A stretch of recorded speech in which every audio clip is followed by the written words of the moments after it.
اسرائیل کے راستے کی کوئی رکاوٹ نظر نہیں آتی. اگر وہ گریٹر اسرائیل بنانا چاہے، خود اس کی اپنی جو ہے نا لمیٹیشنز، وہ رکاوٹ بن جائیں تو بن جائیں، راستے میں رکاوٹ کوئی نہیں. وہ عربوں کو کزن کے طور پہ ساتھ رکھ لے گا، مزاحمت کوئی بھی نہیں ہے. میں کہہ رہا ہوں ختم بھی ہو جائے گا تو کیوں کہہ رہا ہوں. یہ اب ایک دلچسپ بات ہے. دنیا کے حالات ہیں وہ بدل رہے ہیں. اب طاقت امریکہ کے ہاتھ سے بھی نکل رہی ہے. یہ نہ کہیں گے یہ خود بخود ہو رہا ہے، یہ ساری فورسز پیچھے رہ کے کام کر رہی تھی. اب ہم ایک سال سے یہ کہہ رہے تھے یار چائنا اتنی جگہ پہ اب آ گیا ہے کہ وہ امریکہ کو آنکھیں دکھا سکے. جب یوکرین وار شروع ہوئی ہے اور یہ کہا گیا کہ جی 1 مہینے سے زیادہ روس نہیں لڑ سکتا، اور روس کو 2 سال ہو گئے لڑتے ہوئے، تو اس کا مطلب ہے کوئی تو ہے نا جو نظام ہستی چلا رہا ہے. جسے آپ کہہ رہے ہیں نا سی پیک، اس میں ایک طرف انڈیا ہے جو امریکہ کا سب سے بڑا پارٹنر ہے اس کو روکنے میں، اور اس سرے پہ اسرائیل. اس کے ڈرس کی وجہ سے عرب اور مصر سارے امریکہ کی طرف جائیں گے، اور چائنا جب تک ان دونوں کو انڈو نہیں کرتا اس کا سی پیک ہمیشہ خطرے میں ہی رہے گا. اس سارے میں مجھے امریکہ کمزور ہوتا نظر آ رہا ہے. آپ کے سامنے ہے ساری سچویشن، اور امریکہ کی کمزوری در حقیقت اسرائیل کی بھی کمزوری ہے.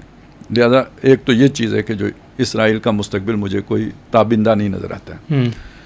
وہ جو نقشہ ہے نا دجال مدینے کے دروازے تک پہنچ جائے گا، مکے میں داخل نہیں ہو سکے گا، تو اس کا مطلب مکے کی طرف بھی چڑھائی کی کوشش کرے گا. اس سے یہ نتیجہ نکال لیا گیا کہ دجال تو چونکہ یہودی ہوگا، یہ تو بات بالکل ٹھیک ہے، احادیث سے ثابت ہے، اور یہودی ریاست اسرائیل ہے، تو یہ سمجھا گیا کہ گریٹر اسرائیل جو ہے نا یہ سارے علاقے پر فی الواقع عملاً حکومت قائم ہو جائے گی. اس معاملے میں میرا نقطہ نظر ذرا تھوڑا اس سے مختلف ہے. اسرائیل کو میں یہودی ریاست نہیں سمجھتا ہوں. وہ کوئی اور طاقت ہے جس نے کہ اس پورے علاقے کو اپنے اس میں لے کے آنا ہے. وہ اسرائیل نہیں ہے. مجھے تو بہرحال کانفلکٹ نظر آ رہا ہے نیتن یاہو اور ٹرمپ کے درمیان. تو وہ جو گریٹر اسرائیل کا ان کا خواب ہے وہ تو نہیں پورا ہوگا، لیکن یہودی ریاست والی بات ایک علیحدہ بات ہے، اس کو آپ علیحدہ رکھیں، وہ تو شاید ہوگی، لیکن وہ یہ والی اشکنازیوں کی یہودی وہ ریاست نہیں ہوگی، وہ ایک علیحدہ ریاست. تو اس لیے مجھے تو اس ریاست کا مستقبل کوئی اتنا نظر نہیں آتا. البتہ عربوں کے ہاتھوں اس کا اختتام نہیں ہوگا بلکہ ایران کے ہاتھوں ہوگا.